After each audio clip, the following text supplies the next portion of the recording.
Hello everybody! I'm in my closet, and you know what that means. We're gonna talk about Bible stuff. So if you don't want to talk about Bible stuff and you don't get it and you think it's a waste of time, then you can get out.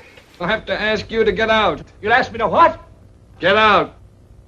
Really, I'm just talking about life, and I'm applying the Bible to it to give me understanding on things in life that I have a hard time understanding, and I'm just going to go straight into it.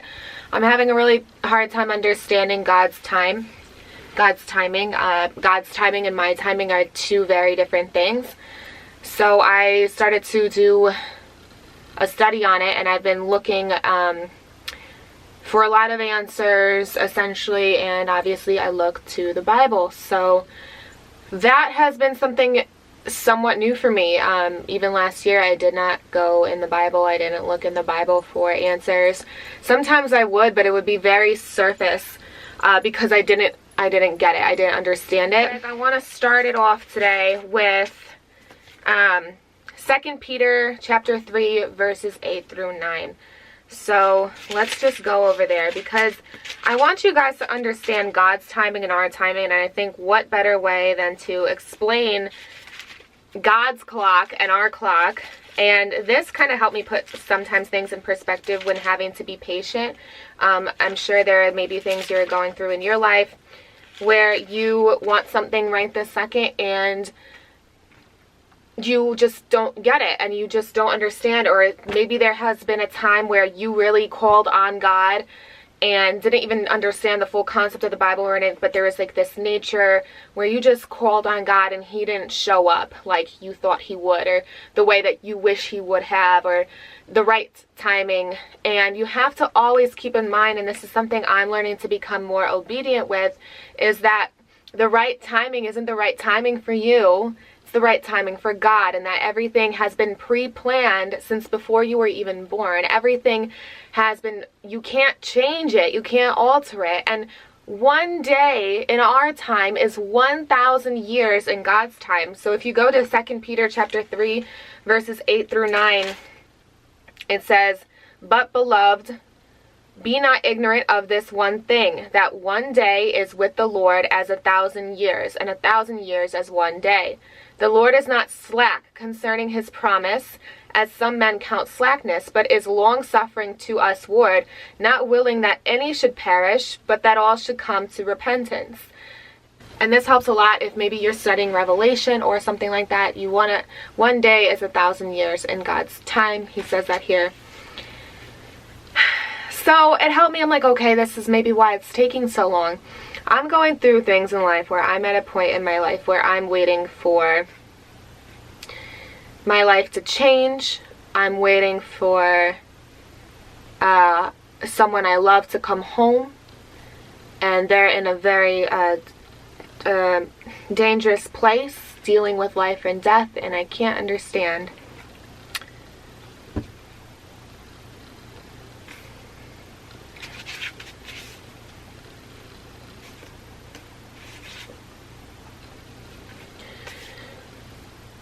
I don't know if God will bring them home.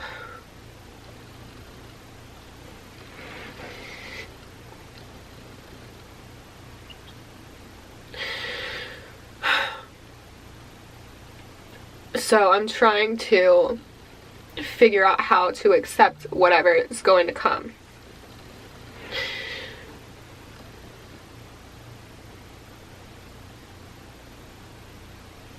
I'm not trying to get emotional on the video. I'm just,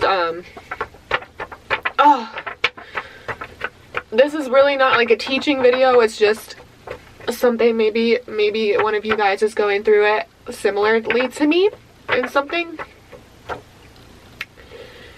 So I've been going in my head about, well, what if God doesn't give what I want? What if what is my life right now, and what will become of it? And I just feel like my life has changed so much since 2020, and I'm kind of in this phase where I'm like stagnant. I feel stagnant anyway. I should be moving soon, and I should be kind of getting on with my life, and I haven't felt called by God to like do it, I guess. There hasn't been any severe catalyst to really ignite the actual transition of things. One of the things I've been learning about in regards to timing and God's timing, and if you're waiting for something and it's delayed, that delayed, they often say delayed is not denying. So even though it may not be your time, on your time, it will still be time on God's time. So basically, I read the whole chapter of Ecclesiastes. I get a lot of questions. Where do you suggest starting to read the Bible? I have no idea. I don't know what to tell you guys. It kind of all depends on where you just start. I tried to remember where I don't know where I started. I don't know where I started. Sometimes I even recommend watching other videos of people teaching the Bible so you can get some type of background understanding on God's word, and then the Bible doesn't seem as intimidating when you're reading it. I recommend reading the book of Ecclesiastes. I really like it because it talks about how pretty much everything in life is vanity, that everything in life that you do doesn't really matter. And I mean, give or take certain scenarios, obviously, you know what I mean, like, and that your timing is not God's timing. So we have to understand this. Part of prayer is obedience. A lot of people think prayer is, okay, like, let's pray for what we want. God is a vending machine and blah, blah, blah. And a lot of these big time megachurch, easy believism preachers always say, you know, today a great thing will happen. Start your day with a thankful prayer. And, you know, stay positive. Manifesting in the Christian community is completely normalized. Manifesting is not of God.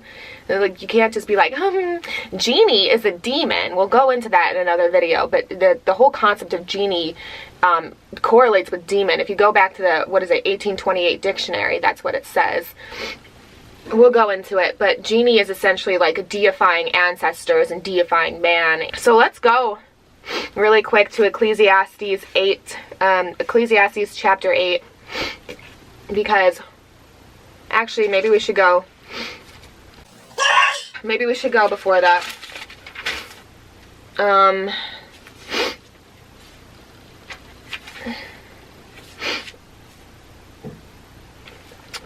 I really like this book. I recommend. It's not long at all. It's like one of the shortest books. So I mean, just try to read it if you want to. Everything in God's own time, chapter 3, Ecclesiastes chapter 3. It says, to everything there is a season, and a time to every purpose under the heaven. A time is to be born, and a time to die. A time to plant, and a time to pluck up that which is planted. A time to kill, a time to heal, a time to break down, a time to build up. A time to weep, a time to laugh, a time to mourn, a time to dance. A time to cast away stones. A time to gather stones together, a time to embrace, a time to refrain from embracing, a time to get and a time to lose, a time to keep and a time to cast away. A time to rend and a time to sow, a time to keep silence and a time to speak, a time to love and a time to hate, a time of war, a time of peace. What profit hath he that worketh in that wherein he laboureth? I have seen the travail which God hath given to the sons of men to be exercised in it. He hath made everything beautiful in his time. Okay? Really quick before we keep going, you know, it says a time for this, a time for that, a time to heal. When you break a horse, I don't have a horse, I never broke a horse, but, you know, on TV I saw it. When they break a horse, you have to break what it knows and what it thinks is okay. And you know, the horse, if you're getting a wild horse, it can't trust you. It doesn't know how to trust. You know, it doesn't know the concept of somebody riding on its back. You have to break the horse. That's the saying. Oftentimes when you go through all these trials and stuff like this, or you're waiting on God's timing and stuff like this, you have to break to build back better. That's like the... Ew, I sound like Biden. You're a lying dog-faced pony soldier. You have to break. God has to break you and give you so much problems that he gets your attention. I have gone through a ton of fire, and sometimes I sit there and I think, because the fire made me what I think is strong, but I'm not strong, you know, and have come to terms with myself that I'm just a complete idiot without God. I really am. And there'd be times where I'll pray and I'll be praying and then I'm just like, why am I even praying for what I think I want? How many times have you wanted something and then you got that thing and then you realize that's not what you wanted at all? You don't even know what you want. You think you know what you want, but you don't know what you want. You're stupid without God, honestly. And I know it sounds harsh and you're gonna be like, that's because you're too wrapped up in self, which is a whole other thing. But I was praying to God and I was like, God, I don't even know what to pray for. You know in my heart what I want, what I think I want, but maybe I don't want that. Maybe if you're not giving it to me, maybe you're protecting me from that. So if that's the case, can you just let that, not be such a hard fall? And can I accept it with grace? Can you give me, patience and grace and understanding to accept something that maybe I'm not ready to accept right now because I don't see why you can't let me have it, or I can't see why you're not letting things go my way. Can you give me that, and then can you just tell me what your will is so I can carry on with that? Because it doesn't matter what I want, and it doesn't matter what happens today or tomorrow or the next, because everything is pre-written from the beginning of time. He says that in here all the time. You being his is pre-written. Maybe you're waiting for God to speak to you to get to this kind of place where everything kind of makes sense biblically and you're interested biblically or something like this. Maybe you're waiting for that. Sometimes maybe you're not waiting for God. Maybe God is waiting for you to get it through your thick head. Whatever you're not learning, a lot of times, you have to thank God for the fire. I say this a lot because it made you stronger. I thought I knew what I wanted when I was 19. I was making good money. I thought money would get rid of all my problems. I thought more money would get rid of more of my problems. I was very poor. I used to be homeless, and then I wasn't rich, but I was doing very well at a very young age. And there's a price to pay for all of it, and I wasn't happy. And I thought, well, if I stayed on this vicious cycle and keep trying harder, then eventually I will get happy and something will work out. Not the case. I damaged a lot of my body. The stress caused a lot of harm to my body, and I remember my back was extremely bad, not only because of the grinding and the constant hustle and the money, but because of a very bad relationship I was in that I thought that I wanted, and that it just went so wrong. And it does a lot to your body. You don't rest, you don't Sabbath, you don't rest because you're so consumed about controlling things and getting somewhere and fulfilling self and being successful and, having all these desires and money and security and whatever. And those things don't matter, and it actually causes you more harm. I mean, how many times have you heard of these rich... Granted, I very much think it's true, but how many times, for example, if you see a rich man, there's a woman usually suing him for sexual harassment, if not many women. It's not true, Zach. It's just not true. But when you boast about things like money, for example, you don't cause more people to like you or love you. You cause people to envy you. Speaking from experience, it's not good to have a lot of people who envy you. It's not good to have... It offers you nothing. It doesn't even, people will try to make you think that it'll make you feel good, like, well, you're better than somebody, so therefore someone's envying me. Envy is not... Listen, I have had a lot of envy in my life, and it's never good. It's a lot of enemies. So anyway, I've been wondering about God's timing. So boom, he says that. Then let's continue in verse 11. He hath made everything beautiful in his time. In his time, not your time. Also he hath set the world in their hearts, so that no man can find out the work that God maketh from the beginning to end. I know there is no good in them, but for a man to rejoice and to do good in his life, and also that every man should eat and drink and enjoy the good of all his labor. It is the gift of God. I know that whatsoever God doeth, it shall be forever. Nothing can be put to it, nor can anything be taken away from it. And God doeth it, that men should fear before him. That which hath been is now, and that which hath to be already been. And God requireth it, that which is past. He's saying that no matter what is meant to be will be. So when you saw the disciples saying, God, teach me how to pray. Why do you need to be taught how to pray? Do you need to learn how to ask for something? You've been knowing that since you were a shorty. You need to learn how to pray because praying isn't asking for what you want. Praying is for thy will to be done. In the verse, thy will be done. What verse is it? Let's look it up. Found it. Matthew chapter 6. And this is where Jesus is talking how to pray. Okay?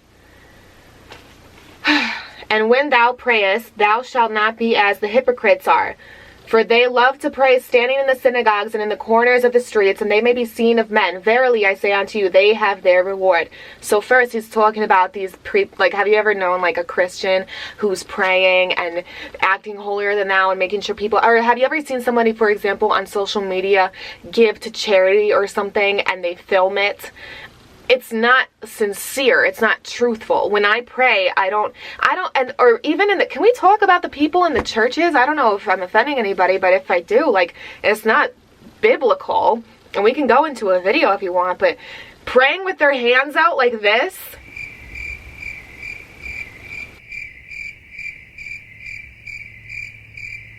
Why do people do that? I don't do that. When I pray, I usually don't even fold my hands.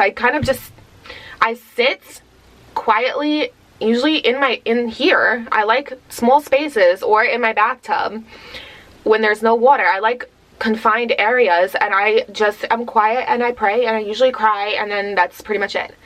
And then I usually pray when I'm sleeping, but when I'm sleeping, I usually pray I'm lying down in bed. I talk to God.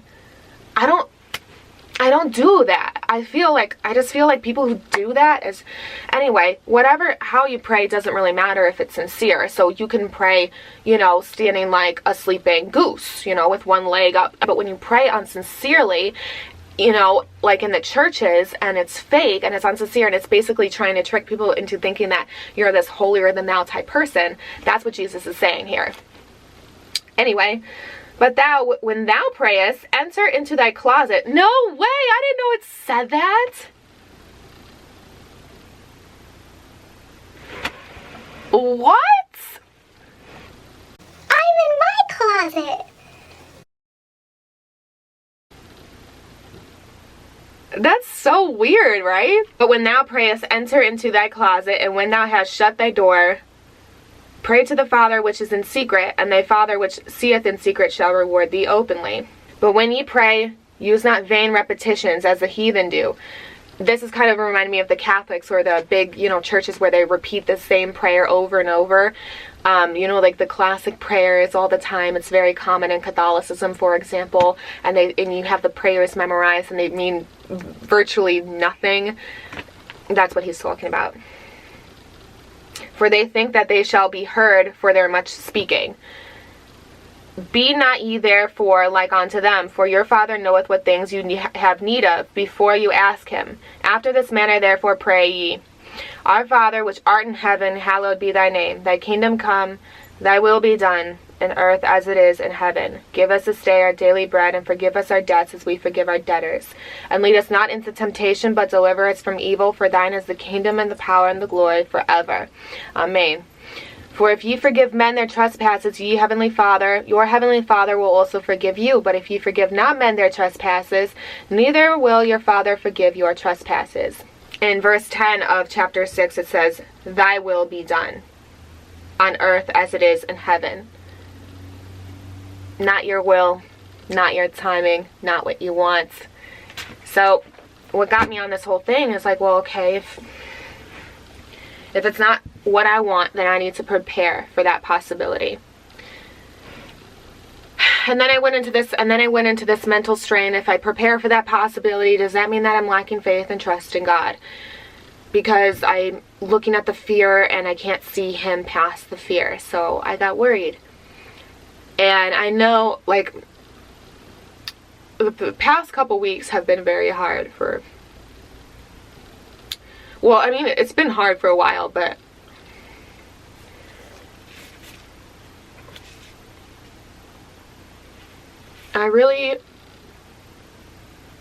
when you really think about your life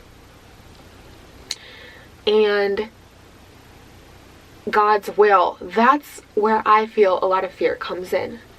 Because no matter what you do, I mean, have you ever had a relationship, for example, and no matter what you did to try to fix it, to try to keep them together, hold on, my battery's gonna die.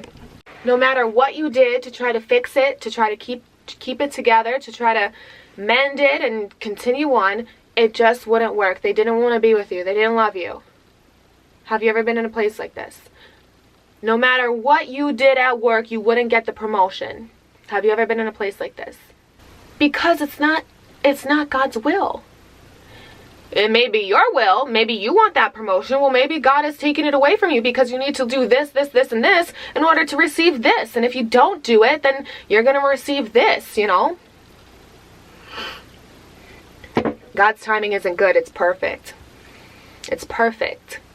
And that is hard to be obedient to because we only see with our understanding. We only see, 10 yards ahead of us. He sees until our death. And he saw it before we were born. So of course we can't fathom it. We can't understand it. And I've been working on this all morning in my head. Well, not all morning. It's been a while. But today I felt like I wanted to talk about it, I guess, because I imagine there are people watching this who could be relating to this in one way or another. Where did my note card go? I had a note card of all the verses for timing. Got it. Habakkuk chapter 2 verse 3. For the vision is yet for an appointed time, but at the end it shall speak and not lie. Though it tarry, wait for it.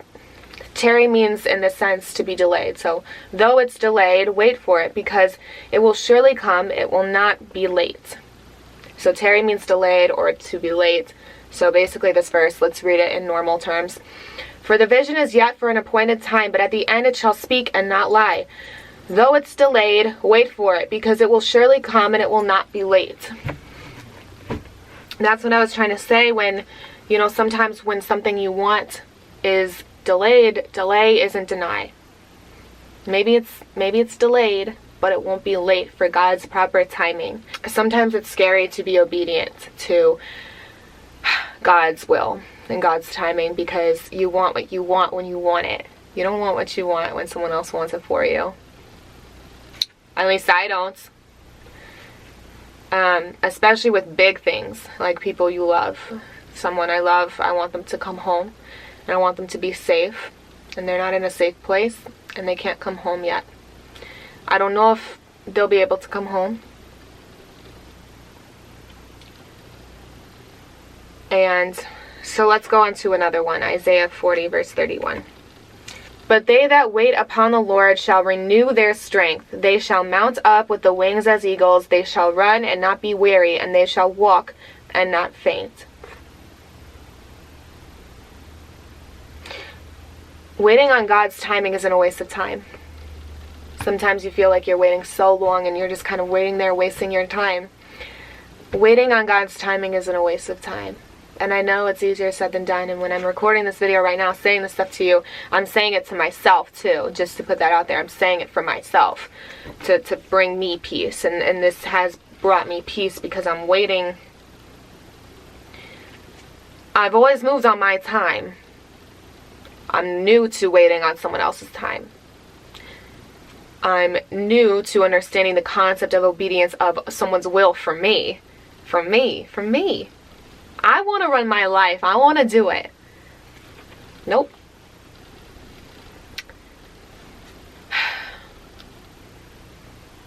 Do you ever worry about if what you want won't come? If what you want, you can't have it? If what you want never will be? And then, do you ever worry about if you get it, what if you made that silly mistake where that's no wonder why it was such a pain to get it, because you weren't meant to have it. You weren't meant to have it in the first place. But no matter what happens, it was meant to be that way anyway. It's almost like it's just very, so deep to even grasp. I don't even know if that made sense. I want to go to Lamentations 3, chapter 25. Just scooch over a little bit. 3 to 25. The Lord is good unto them that wait for him, to the soul that seek him.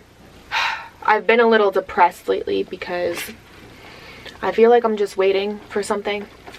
And maybe it won't make sense to you completely, because obviously you guys don't know all the details of my personal life, but I feel like I'm just waiting. And I'm waiting for the green flag. And I'm emotional because the green flag may not come, and there comes that fear, and then there comes a trust. Okay, if it doesn't come, well, how am I going to handle it? And then what's going to come after that? So there's all this fear, and you need to trust. My life has been very deceitful, meaning where I have not experienced trust in someone. I don't know. The concept of trust is foreign. I remember one time I met this woman. I was networking with her, and we met for coffee, and you know, something happened where I just started to tell her kind of like a little bit of my life story, and she just was floored, and she was like, you know, how do you trust anybody? How do you even get into a relationship and trust anyone? How do you trust anyone? I said, I don't know. I don't. I'm just, you know, I'm by myself. I remember earlier in 2020, there was a bunch of army trucks, like tanker trucks, on the railroad where I live, and I was getting scared because all this stuff with the pandemic and everything like that was happening, and I was getting worried. There was a lot going on top of a lot of things in my financial situation. Jobs changed. There was a lot of stuff going on in my personal life. I had a crazy stalker. There was a lot going on, and I remember listening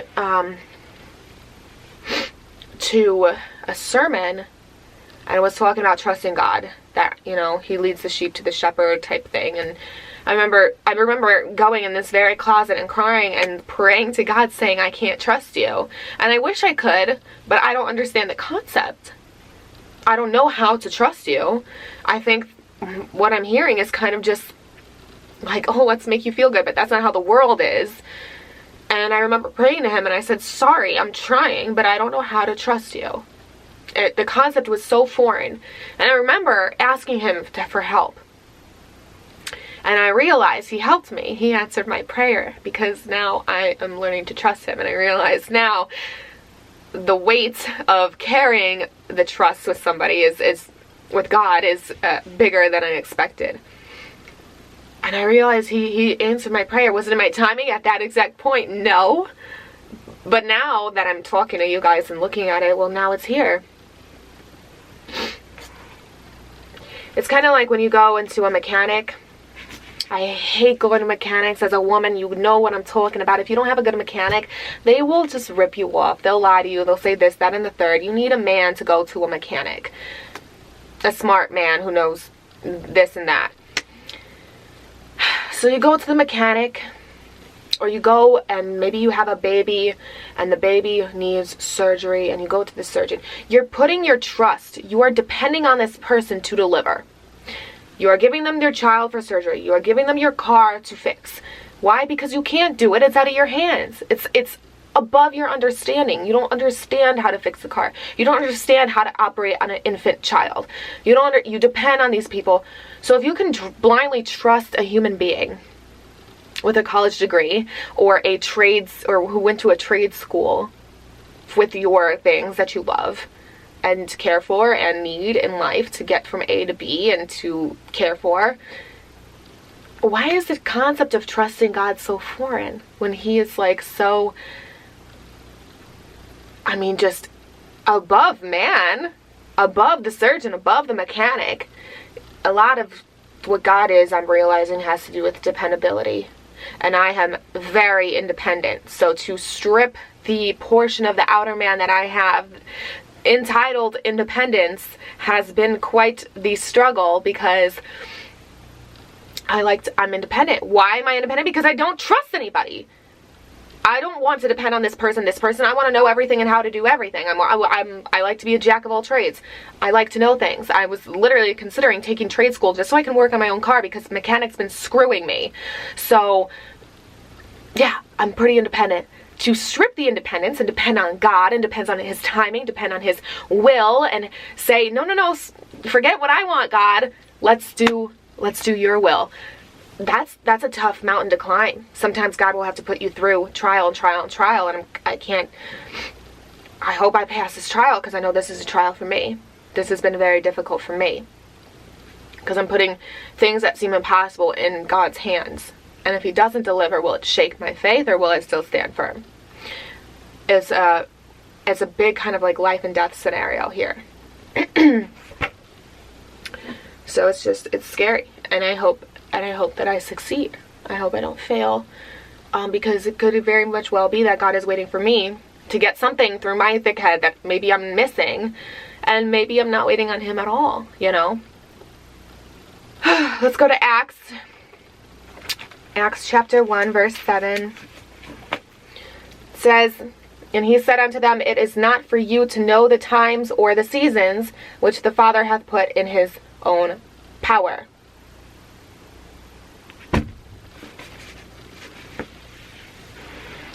I don't know what's going to happen to my life tonight. I don't know what's going to happen to my life tomorrow. I don't know. I don't know anything. Let's go to Romans. Romans is good. Romans is juicy. They have some cool things to say. Okay. Chapter 8. Romans chapter 8 verse 28. And we know that all things work together for good to them that love God, to them who are called according to his purpose. What is this verse talking about? This verse is talking about that even though something looks horrible for your life and you can't find understanding in it for a hot minute, that eventually you will find understanding in it and you'll be grateful for it because it brought something good to you. You know what I mean? I used to hate when they would say fear God. Fear God. Why do I have to fear God? That's what I used to think to myself. I'm going to do a video. Maybe you guys are interested, maybe not, but I'm going to do a video on it. When I got out of my domestic violent relationships and family and stuff like this, I read this book. It was called Uninvited, and it would quote a lot of verses, and the verses made me mad. I don't like when verses were quoted. And I didn't like that they said to fear God. I was so scared of fearing man at that time that why would I go to God to fear God? I didn't want to fear anything. I wanted to be free. I wanted to feel safe. They kept saying, fear God, fear God. What I'm finding, at least right now, in this little chapter of my life, is that fearing God has a lot to do with his will. Because his will... God doesn't worry about harming your physical body because he knows that if he harms your physical body, it won't hurt you. That's something we perceive. Yeah, it's going to hurt. Yeah, this could suck. God doesn't worry about that. God worries about your soul because your soul is the part that will live on. And a lot of the fear just comes from his will. What is in his will for me? How do I be obedient to it? And how do I accept it when I don't understand it at the moment? How do I accept it when it hurts? How do I accept it when I'm angry? How do I accept it when I'm in pain? How do I receive it with grace and obedience and understanding? How do I do that? That's, you know, when you pray, God knows your wants before you pray for them. I'm finding it maybe it's more helpful to have him show me what I want. Have him show me what I need. Because he already knows what I think that I need. He already knows what I want in my heart. And the fear comes from, what if I'm wrong? You know? It's a very deep thing, and I hope I'm expressing it kind of okay. Because it's deep and it's scary. So, I just wanted to do this video talking about God's timing, and maybe made one of you who are watching it feel less alone. Maybe you're going through something similar. And with that being said, let me know how you like these kind of videos. I will talk to you guys in another upcoming video. Thank you so much for watching.